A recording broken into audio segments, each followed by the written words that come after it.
به نام خدا سلام عرض میکنم خدمت تک تک شما عزیزان. بنده زینب سلطانی هستم، کارشناسی ارشد فیزیولوژی ورزشی.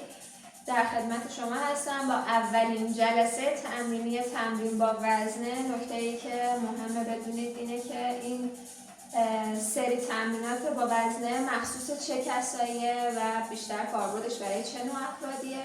افراد مبتدی، افرادی که تا حالا ورزش نکردن، افرادی که یه تایمی از ورزش دور موندن و افرادی که میخوان بدون هیچ وسیله‌ای با وزن بدنشون تمرین کنن و عضله سازی کنن و متابولیسم بدنشون رو ببرن بالا و در نهایت اون اندام دلخواهشون رو البته با رعایت اصول تغذیه به دست بیارن. خب چیزی که هست اینه که این جلسه اول، این جلسه تمرینی بیشتر حول محور آموزش حرکاته و ما خیلی هدفمون این نیست که یه فشار شدیدی رو به عضلاتمون بیاریم، که البته کل تمرینات یه طوری طراحی شدن بر اساس این موجی که ما باید داشته باشیم تو تمرین، از سبک، متوسط و سنگین باشه. و میگم این جلسه بیشتر من حول محور آموزش میچرخونمش تا اینکه بتونید یک بار برای همیشه اصولی حرکات بیس رو یاد بگیرید. اگر که آماده اید شروع کنید. چیزی هم که مهمه اینه که شما فقط به خودتون نیاز دارید و یه دونه متن. حتی اگه کفشم ندارید اشکال نداره، تو خیلی از حرکات مثلا کلا میگم کفش رو در بیارید که تمام بدنتون بتونه روی زمین به طور کامل تعادلش رو حفظ کنه. اگر که آماده این یه دونه بطری آب بذارید کنار دستتون و شروع کنیم گرم کنیم. خب بریم آهنگ. خب شروع میکنیم گرم کردن. در جا میزنیم، سر و سینه صاف، عضلات میان تنتون، عضلات کورتون رو منقبض، دست میره میاد در جا، دم و بازدم.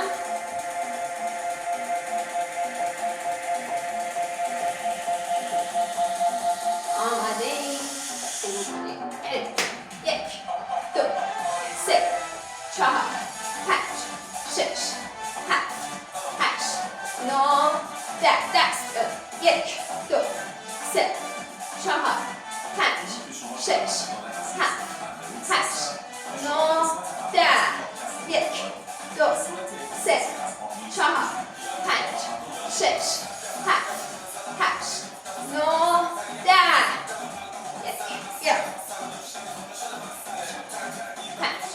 6 7 8 9 10. حالا آماده بریم. 1 2 3 4 5 6 7 8 9 10.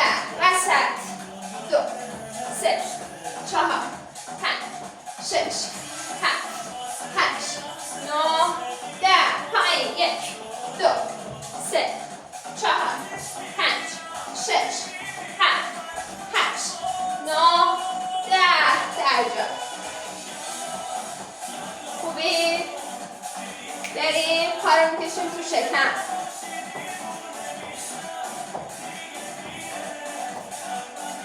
6 8 9 10. حالا پا صاف. 2 3 4 5 6 7 8 9 10. 1 2 3 4 5 6 7 8 9 10. در جا. دست بالا. حالا میاریم به پهلو. 6 7 8 9 10. اون پا.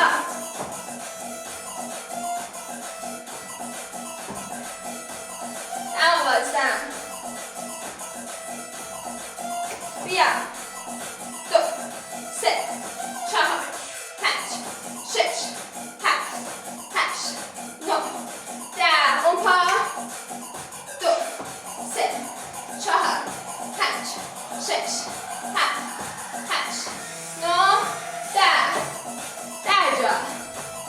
ضربان قلبتون رفت بالا که ترجمه میزنیم.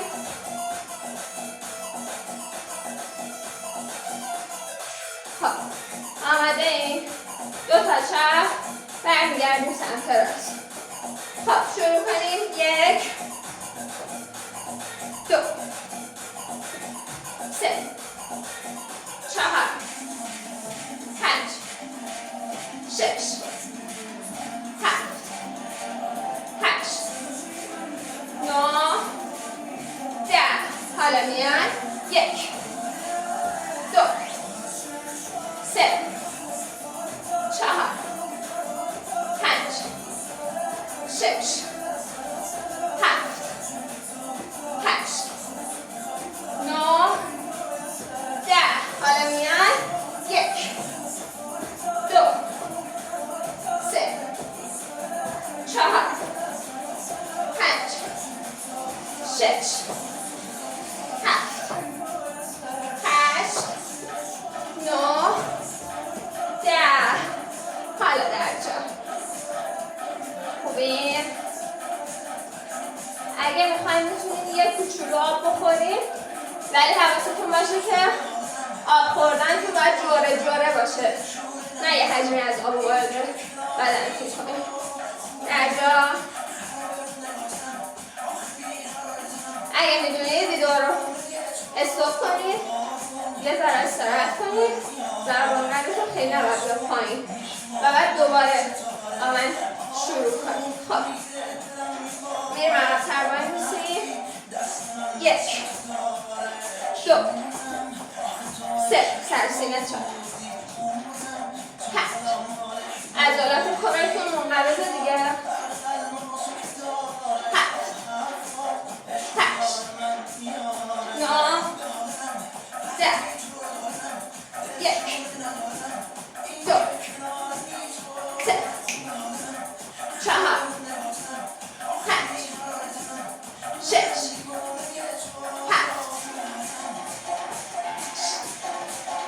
9 10.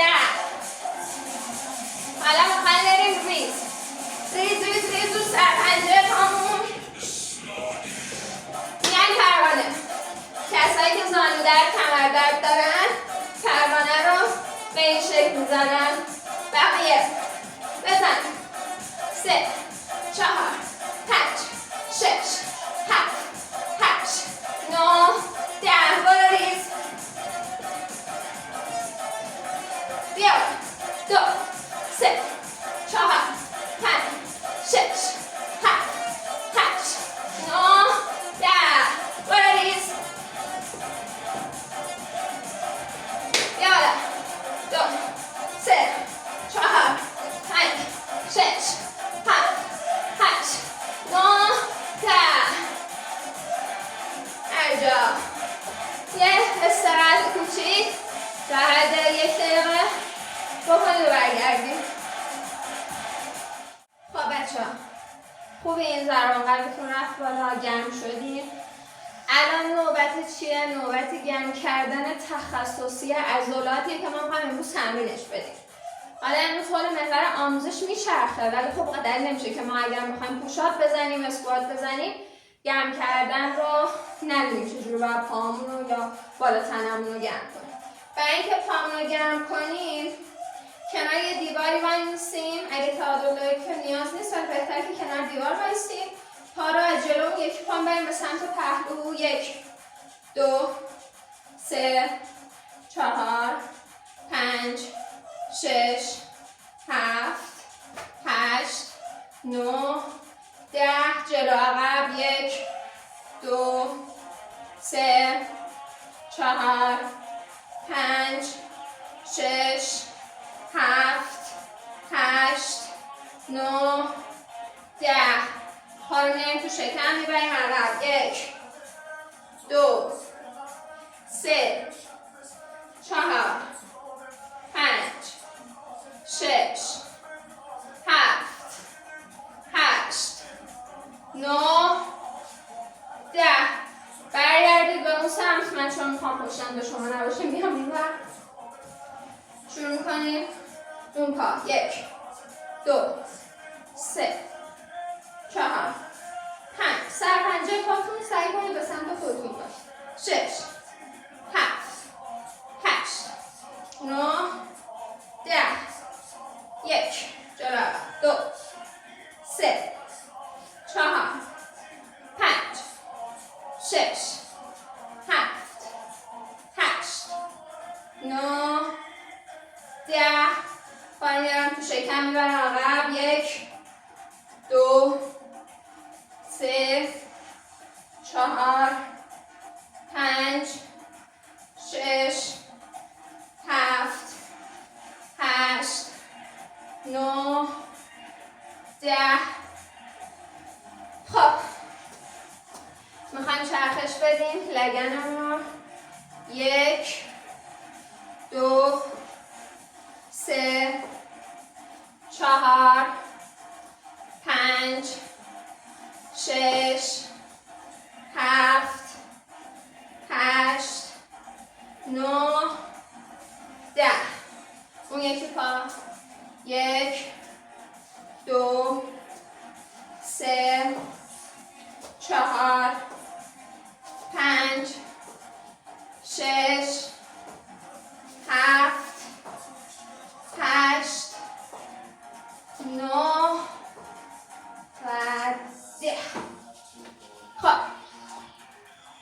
یکم خم میکنیم زانوامون رو یه چرخش کوچیک 2 تا زانومون رو 1 2 3 4 5 6 دستمون رو می‌ذاریم بالای زانومون فشار روی زانو نیست 7 8 9 و 10 خب گرم کردن بالا تنه حرکاتی که من الان تو حرکاتی که حالا حوازی زدیم اول تمرین هست این حرکته که ما باید 10 تا بزنیم میچرخه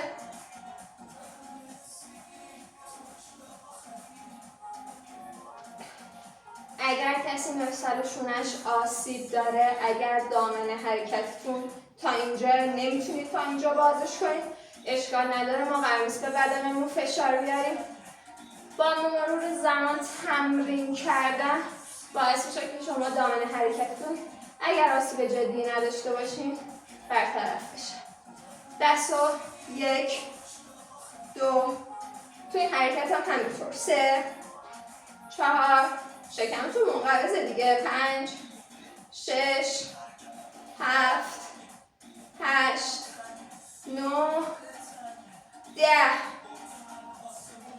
این دست میخوام ببینم اگر تا اینجا میاد عقب‌ترم میاد یا نه 1 2 3 4 5 6 7 8 9 10 و گرم کردن مچ دست مخصوصا واسه روزایی که قراره بیشتر حرکاتمون حرکاتی باشه که دست برای ما خیلی مهمه خب خوبین یا آب بخوریم بیایم آب بخوریم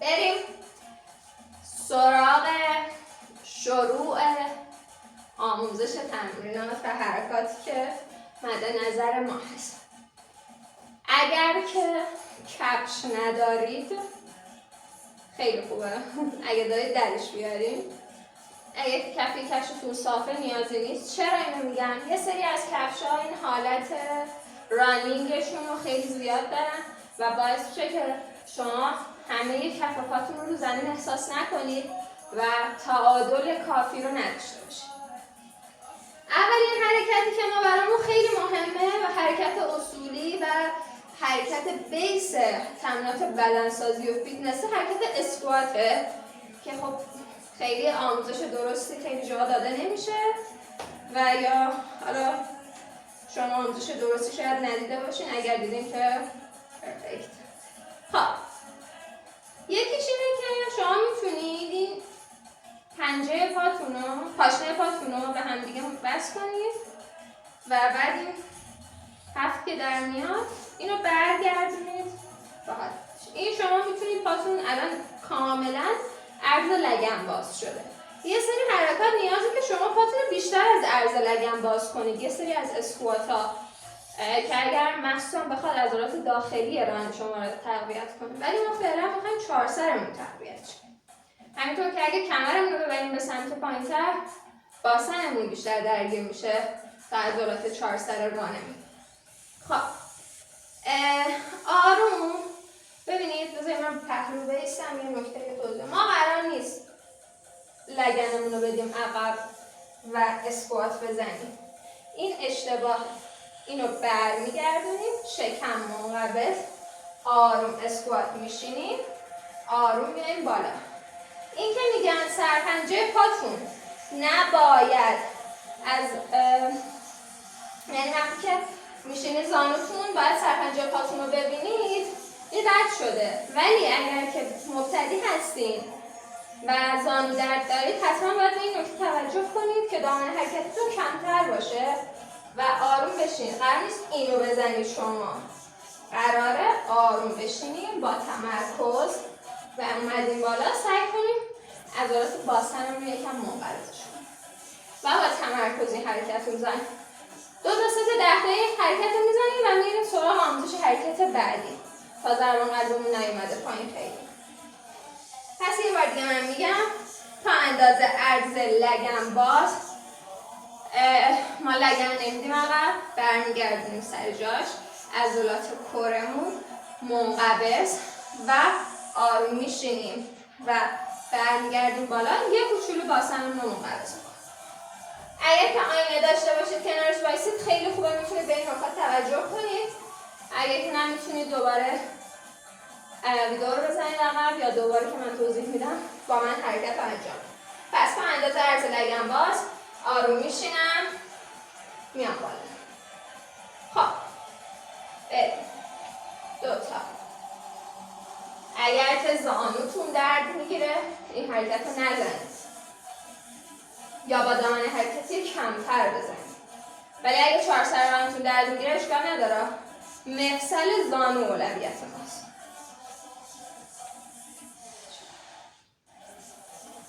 5 6 7 8 9 10. خب الان که استراحت میکنید، نکته ای که ما باید بدونیم تنفس ما حین حرکته.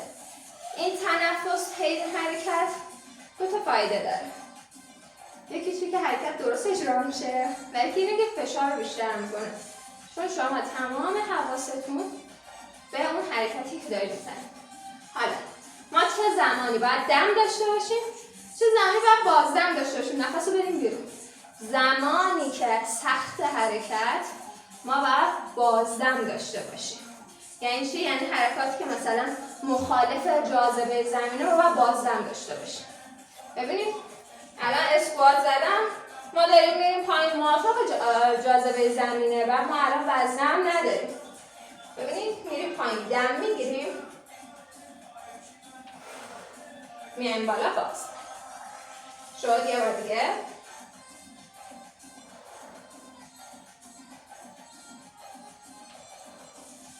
شد.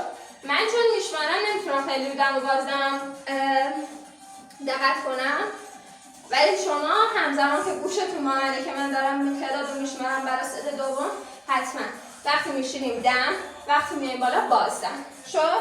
تا اندازه عرض لگن باز، لگن نمیدیم عقب، برمیگرده سر جاش، عضلات کورمون منقبض، آروم میشینیم. 1 دم و بازدم، دم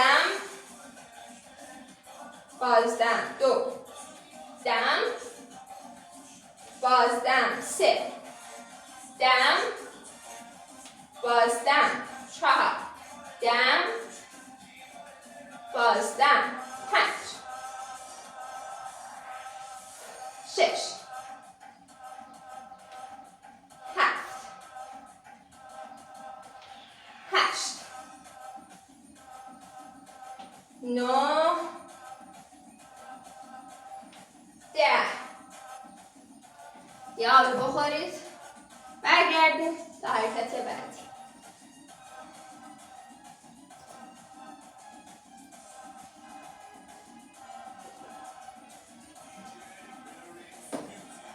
استوب کنید ویدیو رو.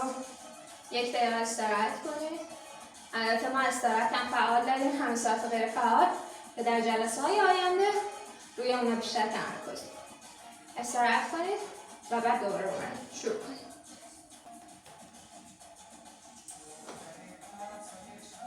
خب میخوایم بریم سراغ حرکت دوم، حرکت لانج یا لانج میگن جفتشو. این حرکت من پیشنهاد نمی‌کنم اگر که آسیب جدی زانو دارید انجامش بدید. اگر که زانوهای پرانتزی یا زانوهای ضبدری دارید هم همینطور. شما اول باید اصلاحی مورد نظرتون رو واسه زانو یا مچ پاتون که انحراف داره انجام بدید و بعد بتونید این حرکت رو بزنید. و در حرکتی که میتونید بزنید همون اسکواته که اسکوات به دیوار که بهترشه. اونم آموزش داده میشه. ولی اول حرکت لانج. تو حرکت لانج اول میای وایسم. ما گفتیم تو اسکوات تا اندازه عرض لگن باز میشه. خب اینم همینطوره. تا اندازه عرض لگن باز میشه و اون پایی که ما میخوایم مثلا پای سمت چپمو ببریم عقب و لانج رو بزنیم باید تو همون راستا بره عقب، نه بره پشت اون پاتون، چون تعادل رو نمیتونید حفظ کنید و فشار میاره. خب پس ما اول 2 تا پامون رو به اندازه عرض لگن باز میکنیم، بعد اون رو تو همون راستا میدیمش عقب. بعد شروع میکنیم حرکت رو اجرا. حالا من به پهلو میستم که شما یه نکته‌ای رو در نظر بگیرید. اونم زاویه رون پاتون با ساق پاتونه. گفتیم تا اندازه عرض لگن میدیم عقب اون یکی رو، آروم میشینیم. این زاویه رو میبینیم. میخوام این زاویه 90 و این زاویه 90 برای شما در بیاد. قرار نیست این بشه. قرار این باشه. شد؟ بریم. 1 2 3 4 5 6 7 8 9 10. خوبین؟ اون یکی پا با اندازه عرض لگن باز، اون یکی رو میدیم تو همون راستا عقب و میشینیم. زاویه های 90 درجه ران پا و ساق پا حفظ بشه. ممنون میشه اگه یه آینه بذارید کنار دستتون که این چیزا رو ببینید. اگر که نه بعد دیدید حرکت درست در نمیاد، حتما از حرکتتون ویدیو برای من بفرستید تا با هم دیگه اصلاحش کنید.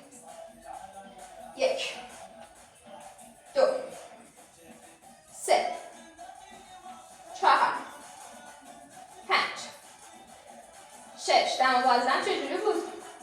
7. میایم بالا بازدم. 8 9 10. بیا بالا. استراحت کنید. ویدیو رو استاپ کنید. استراحت کنید تا ست دوم رو شروع کنید.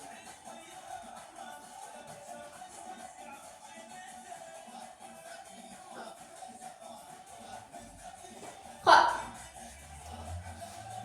شروع کنیم. ست 2.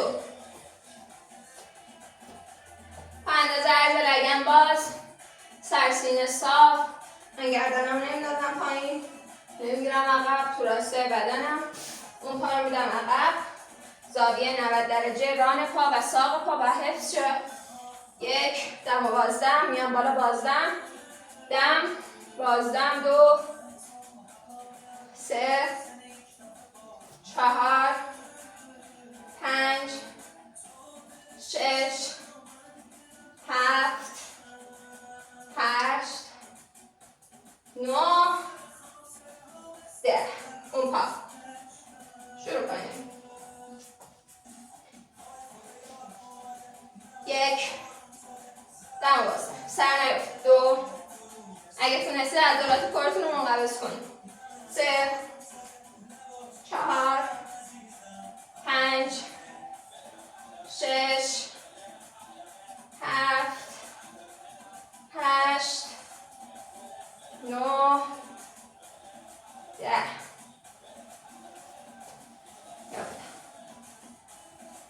خوبین؟ کم استراحت کنید. ویدیو رو استاپ کنید. من استاپ نمیدم، یعنی خودم باتون استراحت نمی کنم، به خاطر که این جلسه هدف آموزشه و حرکات رو باید برسیم که بتونیم آموزش بدیم. خب یه آب کوچیک جوره بخورید و برگردید.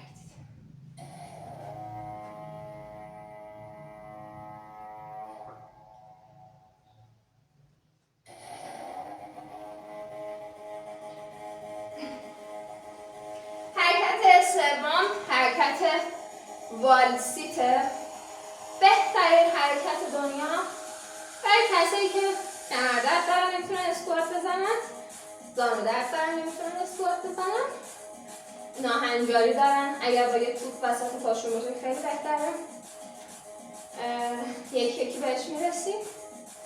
اما والسیتی که انقباض ایزومتریک به ما میده و خیلی برای عضلات 4 سر ما خوبه اینه.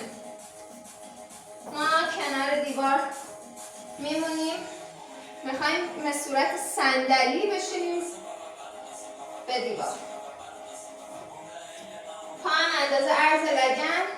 بچه ها من الان یکم بالا هم، این واسه کسایی که مبتدی هم.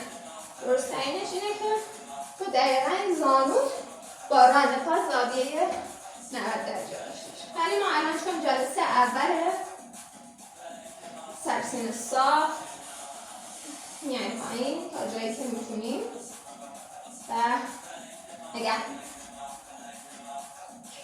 2 3 4 5 6 7 8 9 10. میتونید 1 2 3 4 برای فشار میاد 5 6 7 8 9 10. اگه دیگه نتونستی پاشو 1 2 3 4 5 6 7 8 9 و 10. آروم نیست. خوبی؟ فشار اومد؟ فشار نیومد میرفتی پایین تر. این فشار اومده که اوکی. ویدیو رو استاپ کنید، آب بخورید 30 ثانیه تا 1 دقیقه بستگی به فشاری که بهتون اومده. بچه‌ها ما باید استراحتمون به اندازه کافی باشه.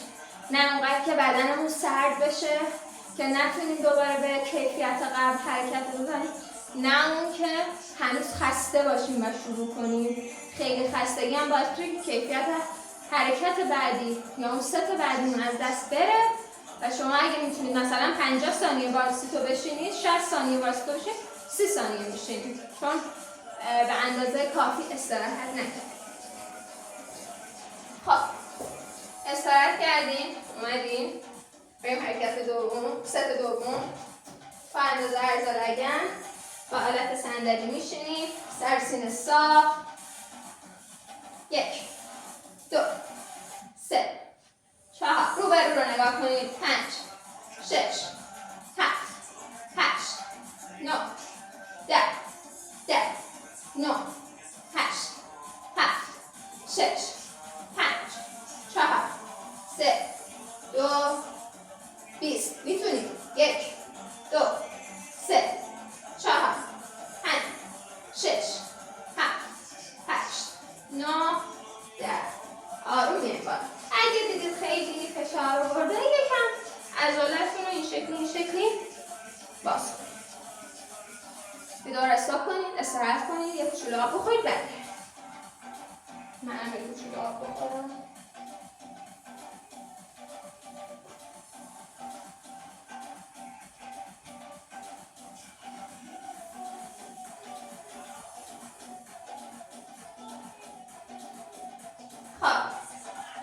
بریم سراغ حرکت بعدی. حرکت پل باستن روی میز هیپ تراس.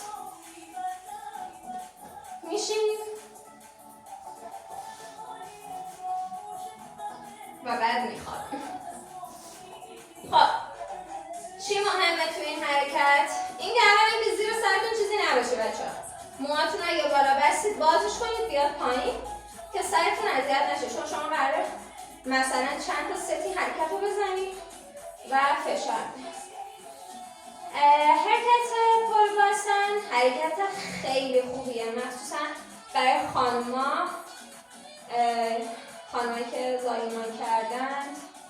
کلا خانم‌ها این حرکت براشون عالیه، یه سری عضلات داخلی هم تقویت میکنه و این حرکت رو حتما بذارید جزو حرکاتی که تو تمرینتون انجام میدید. پامو خیلی نمیبرم جلو، نمیارم خیلی عقب، وسط. خب دستم کنار بدنمه، قراره لگنم جدا شه بیاد بالا تا جایی که میتونم یه انقباض به عضلات باسنم، یه انقباض و ارادی باشه، خودتون بدید. آروم برگردیم پایین. یه انقباض بیا پایین. 2 بیا پایین. 3 بیا پایین. 4 5 6 7 8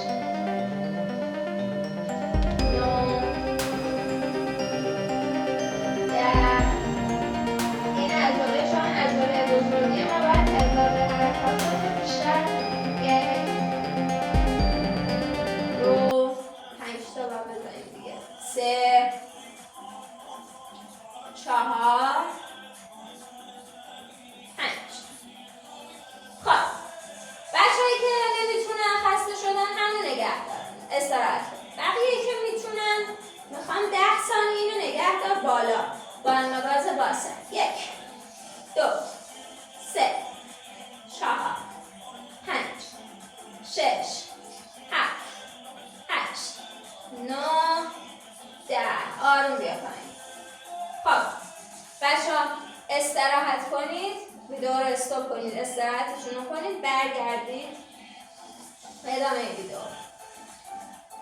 چیزی که هست اینه که ما پل باسن رو میتونیم به طرق مختلف بزنیم که عضلات هدفمون رو تغییر بدیم. مثلا اینکه ما یکیشو بیاریم وقتی میاریم بالا، سرپنجه پامونم بیاریم بالا، پاشنه پامون رو بیاریم بالا، ببخشید اشتباه گفتم، بریم رو سرپنجه که ساق پامونم درگیر شه. ببینید میاد 1 2 میشه 1 2 میام پایین. سخت‌ترش اینه که ما رو سرپنجه نگه داریم پا رو و بیایم بالا. 1 2 3 4 5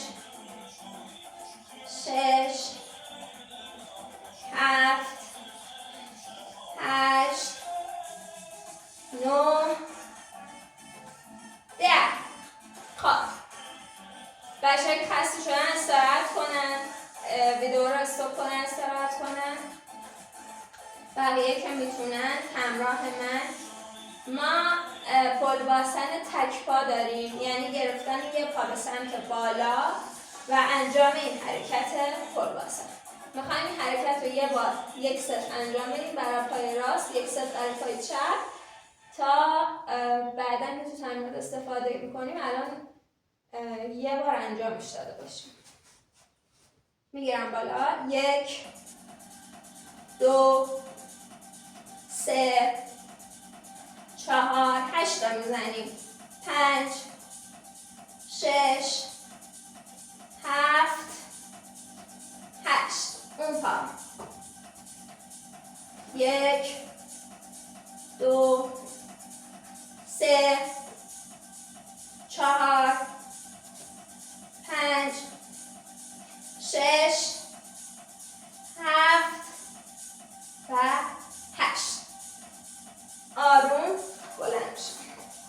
البته اگر که کمر درد دارید، نکته رو بگم، به سمت راستتون میچرخید و بعد بلند میشیم. این درست ترین حالتیه که شما میتونید از جاتون از حالت خوابیده به حالت نشسته در بیارید، مخصوصا صبحایی که تو تخت خوابید و تازه میخواین برای اولین بار از جاتون وقتی صبح شده بلند شید. یه کوچولو آب بخورید، برگردیم حرکت بعدی.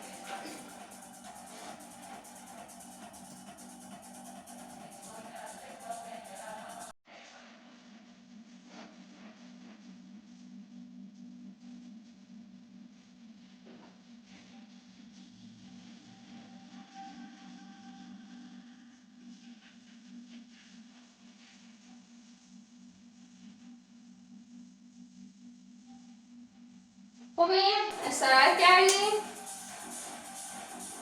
بریم سراغ حرکات بالاتنه. اولین حرکت پوشاپ یا حرکت همون شنایی که به طور معمول میگیم شنا میزنیم. حرکت پوشاپ من از روی دیوار شروع میکنم، بعد میایم تدریج شدهش رو زمین میزنیم در جلسات پایانی تقریبا و بعد به صورت کامل. این پروسش طولانیه، مخصوصا برای خانوم ها. چرا؟ به خاطر اینکه خانوم ها اصولا عضلات بالاتنه ضعیفتری دارن نسبت به آقایون، همونطور که عضلات پایین‌تنه قوی‌تری دارن نسبت به آقایون. خب ما میخوایم بگیم که دو نوع پوشاپ داریم. این دو نوع پوشاپ چی هن؟ یکیش عضلات سینه‌ای و جلو بازوی ما رو تقویت میکنه، یکیش هدفش عضلات پشت بازوی ما. این چجوری مشخص میشه که کدومش چیه؟ ما دستمون رو اندازه عرض شونمون اگر که باز کنیم و روبرو باشه کف دستمون ببین این آرنج، زاویه آرنج، اگه آرنج دستمون باید بازتر باشه به سمت خارج بره، یعنی به سمت این پهلو بره، ببخشید این عضلات سینه‌ای ما رو تقویت میکنه. ولی اگه دستمون اندازه عرض شونمون باشه و آرنجمون به سمت پشت بره، عضلات پشت بازوی ما رو تقویت میکنه. حالا ما میایم یه ست سینه رو میزنیم، یه ست پشت بازو. اول دست رو بازتر میکنیم، بازتر از عرض شونمون، ولی خب روبروی صورتمون باید باشه تقریبا دستمون و آرنج میره به سمت خارج. 1 2 3 4 5 6 7 8 9 10. دو تا دیگه میزنیم، 1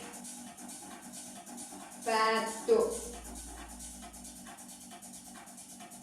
خب اگه خسته شدین که ویدیو رو استاپ میکنید و استراحت میکنید. اگه خسته نشدین میتونید ادامه بدید. اون یکی رو پشتش با هم بزنید. دست اندازه عرضشونه باز باشه و آرنج به سمت پشت میره. 1 2 3 4 5 6 7 8 9 10. دو تا دیگه. 1 2. بچه‌ها گردن نزنین این شکلی. کل بدن با هم میره، با هم برمیره. قرار سرگردن ما جلوتر بره. شد استراحت میکنیم. اگه عضلاتمون بهش فشار اومده یکم آروم یکم. خوبی؟ بریم ست 2. دست باز سینه رو میخوایم تقویت کنیم. آرنجمون به سمت پهلو میره. 1 سر و گردن جلوتر نمیره.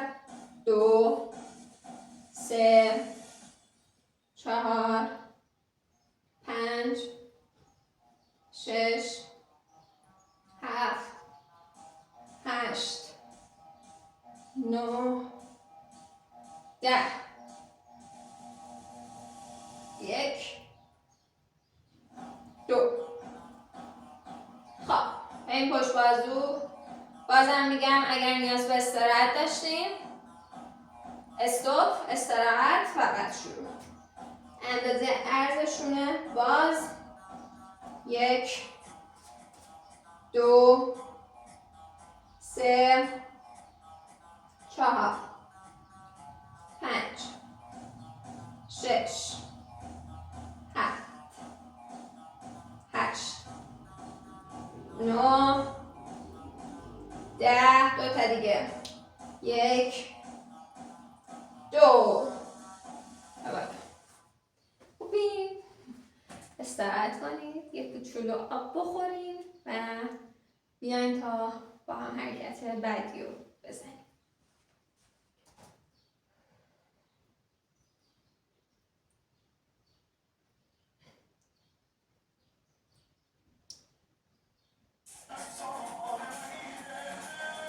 آهنگش این نظر بهتر.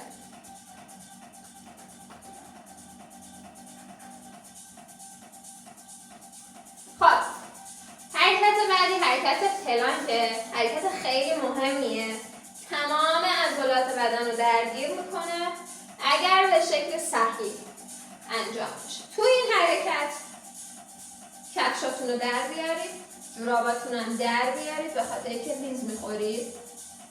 اگر که با کفشاتون اوکی، من اینجا یه ذره ریز میخورم حس میکنم، ولی اگه رو مت انجام میدید احتمالاً شما هم ریز بخورید. ولی اگر که جوراب پیلاتس دارید اونا خوبن، اونا رو میتونید پاک. خب بریم سراغ حرکت پلانک. حرکت پلانک حرکت تقریبا سختیه،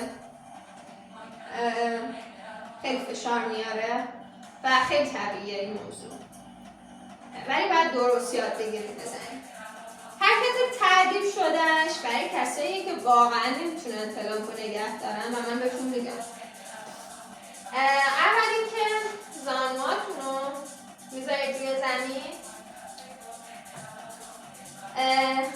این مچ دستتون و مفصل شونتون توی راستاور باشه.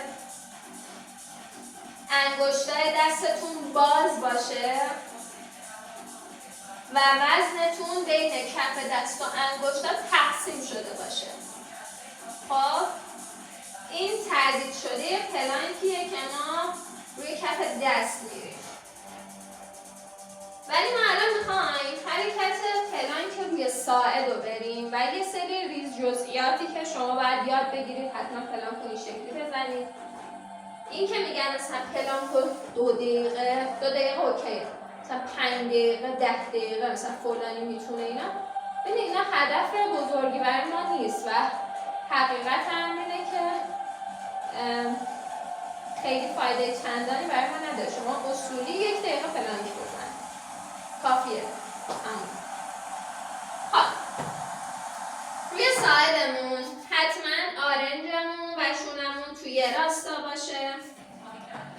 کف دستمون رو زمینه، ما قرار نیست دستمون رو جمع کنیم.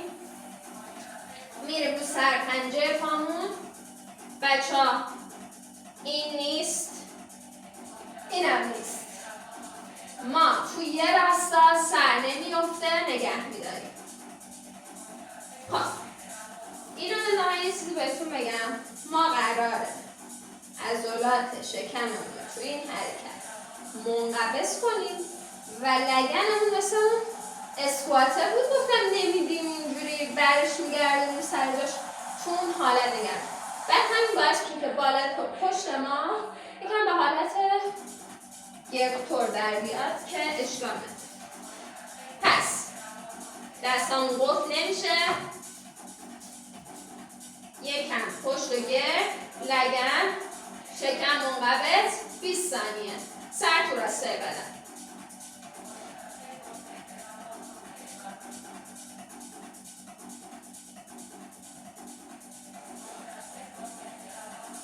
شکم منقبض، سر نگیر. آروم میخوام بیام پایین. زانو رو یکیشو میذارم، یکی رو میذارم، میرم به حالت سجده. یکم استراحت میکنم، میام بالا و حالا استراحت شد. یه بار دیگه من توضیحش رو همونطور که دارید استراحت میکنیم میدم. 20 ثانیه برای شروع خیلی خوبه بچه‌ها. یکم تایمش رو میبریم با هم دیگه با.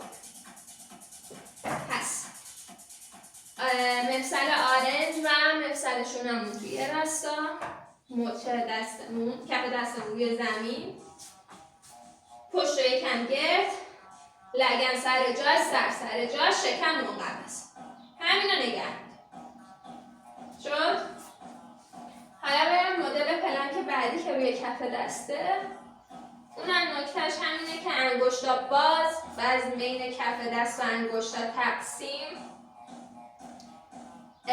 شونه و مچ دست توی راستا و دست باز نیست، سر توی راستا. 20 ثانیه. 2 3 4 5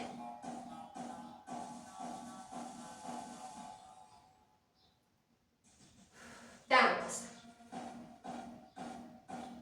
آروم میام پایین.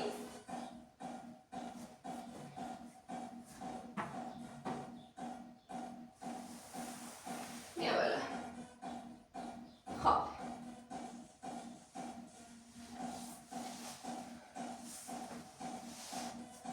بریم حرکت بعدی. حرکتی که ما میخوایم شکممون تقویت شه، اما اگر که کمر درد دارید، اگر که آسیب نخاعی دارید، نباید این حرکت رو انجام بدید.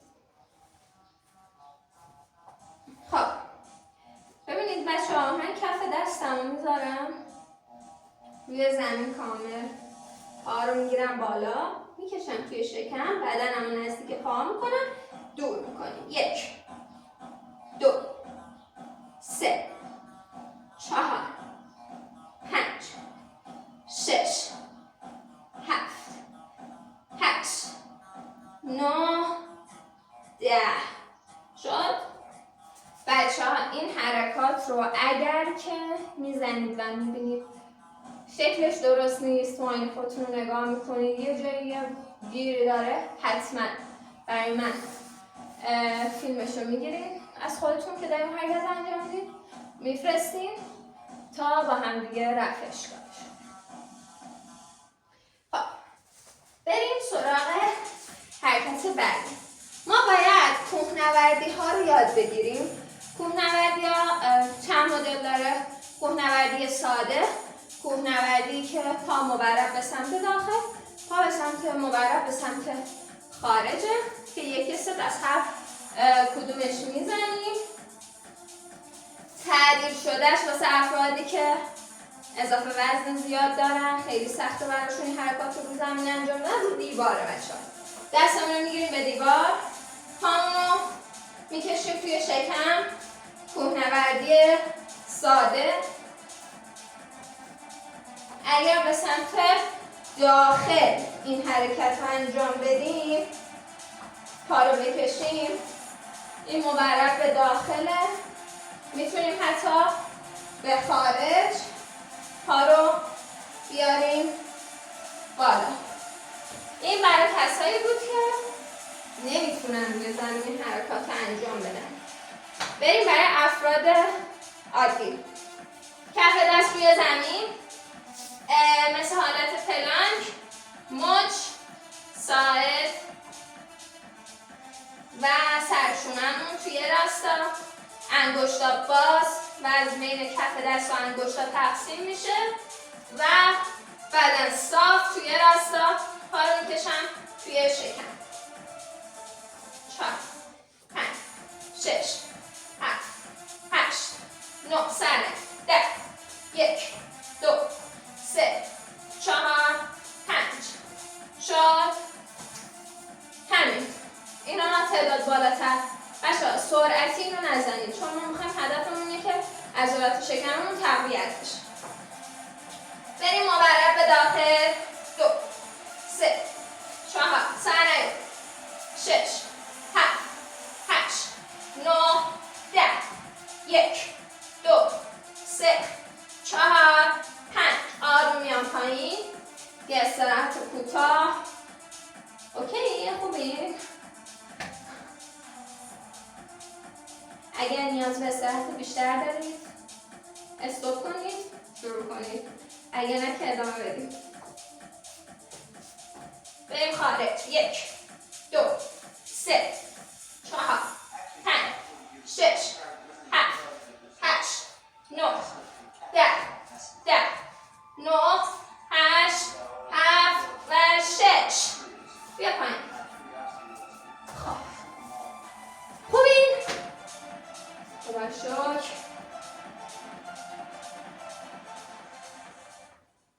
خب تمرین امروز ما تموم شد.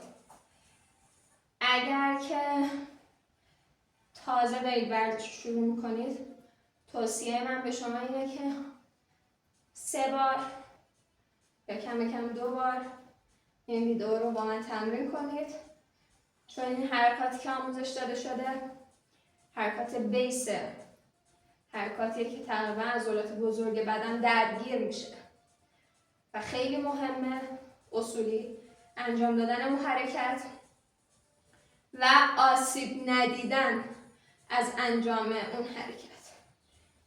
میخوایم سرد کنیم.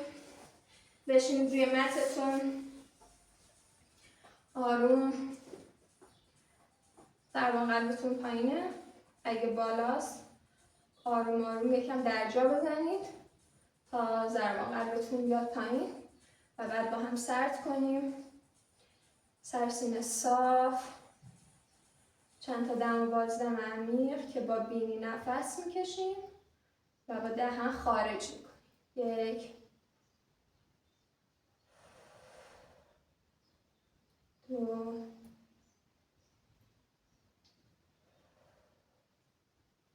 3 4 5.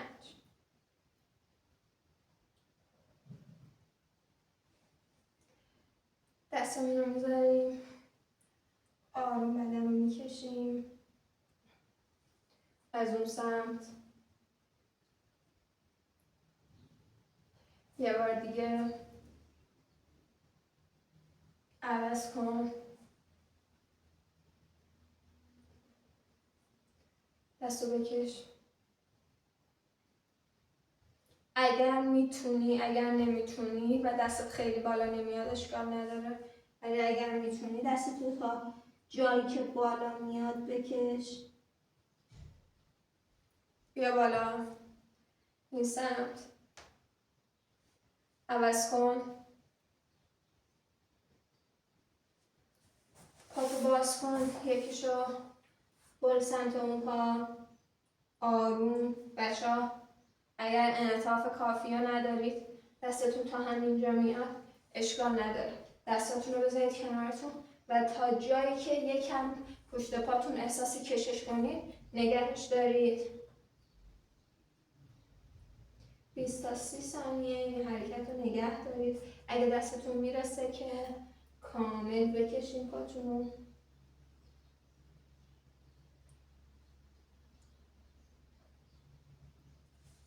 بالا اون پا.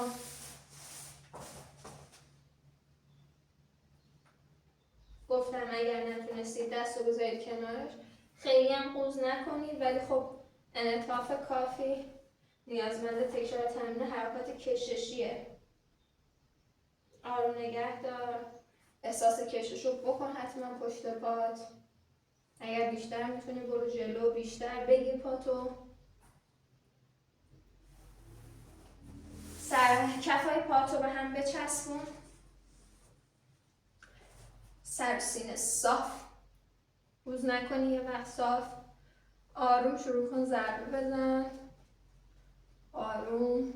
3 4 5 6 7 8 9 بعد 10. اگه تونستی یکم برو پایین.